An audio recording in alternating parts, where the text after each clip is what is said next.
Now we'll look after this subject and predicate. This is a new thing, subject and predicate, but it's a part of a sentence. It's a part of sentence. When a sentence comes in front of you, this sentence we name. What do we do in sentence? We name. What do we name? We name person. We name thing, or we say something about them. This we do in the sentence. Now, the part that names a person or thing, that is subject. It's very easy. Look after this. The part that tells something about the subject. The part which tells something about the subject, that is predicate. Now, this is very easy to understand. Okay, now as we have decided that we are going to learn about some of the examples.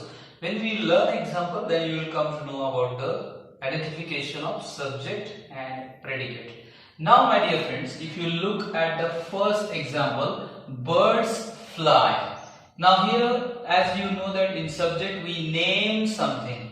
Okay, we name a person or thing. This is a name, birds, and this is our predicate. Means predicate tells us about the subject. What does the subject do? It tells something about subject. Okay, it doesn't tell like action only, but it tells something about subject, that is predicate. Now in second sentence, this is our second sentence. In second sentence, the subject is the poor woodcutter. This is the name of a person or something about the person. Now name of the person is the poor woodcutter and lost his axe.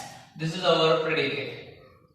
Now next is a little girl in pink frock. This is our subject. Don't forget. Now subject can be so many words. A single word can be a subject like I, we, any pronoun, or so many words can come together to form a subject. Here we have done like a little girl in pink frock. Now what is the predicate? That is went to home. Now identification of subject and predicate. Now how to underline subject and predicate? We'll come to know it very easily. This is the word. These three words are there, and if you look after these three words, these three words are verb. Okay. Now what you have to do, if you can't find the subject very easily, you have to find out a verb, and if there is no verb, then find out the auxiliary verb. You can find an auxiliary verb too, or modal auxiliary, or any type of am, is, are, was, were, have, has, had, can, could. Okay, now what you have to do? If you will find out the verb without any auxiliary, then you have to just look after the part before the verb, that is your subject. If you will find out the auxiliary verb and also verb like am playing, okay, so you can just go before it, and that part will be your subject, and the part after auxiliary or after verb, that is your predicate. Now this is a new thing for you. What we have learned? We have learned about sentence, then types of sentences, then how to change sentence into a question, whether it is verbal or WH. Then we have learned about subject and predicate. Now we'll come to know about phrases. Now what is phrases? Look after this. A group of words that makes some sense. Okay, now do you remember this? It's the same sentence. The group of words that make sentence is known as sentence, yes, but not a complete sense. If it is not making a complete sense, then it is not a sentence. It should make a complete sense to us.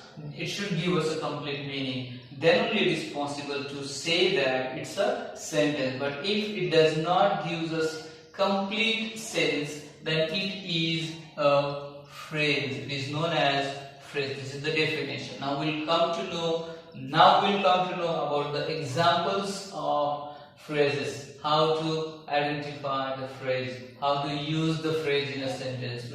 Now we'll come to know about the difference between sentence and phrases.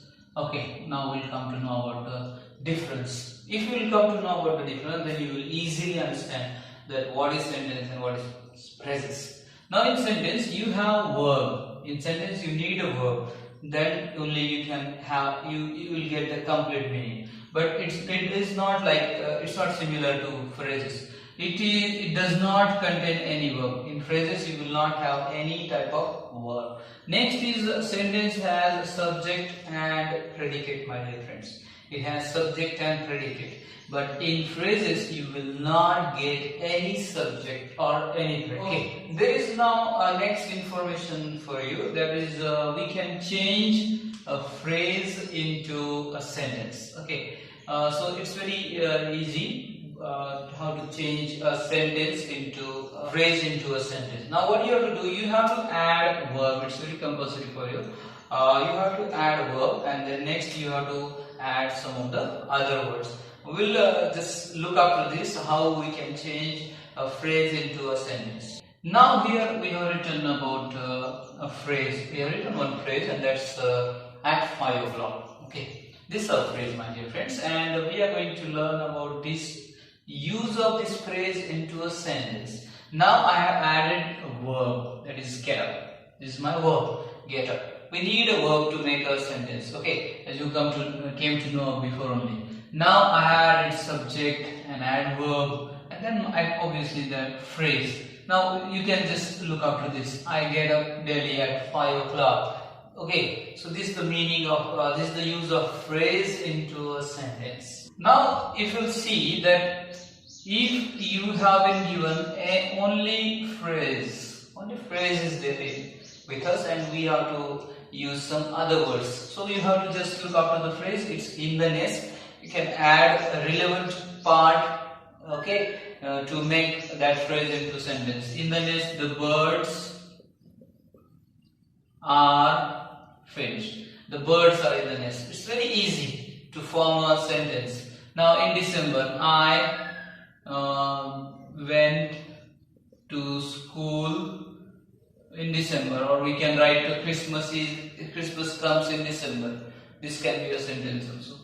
He is a man of wisdom. He is a man of wisdom.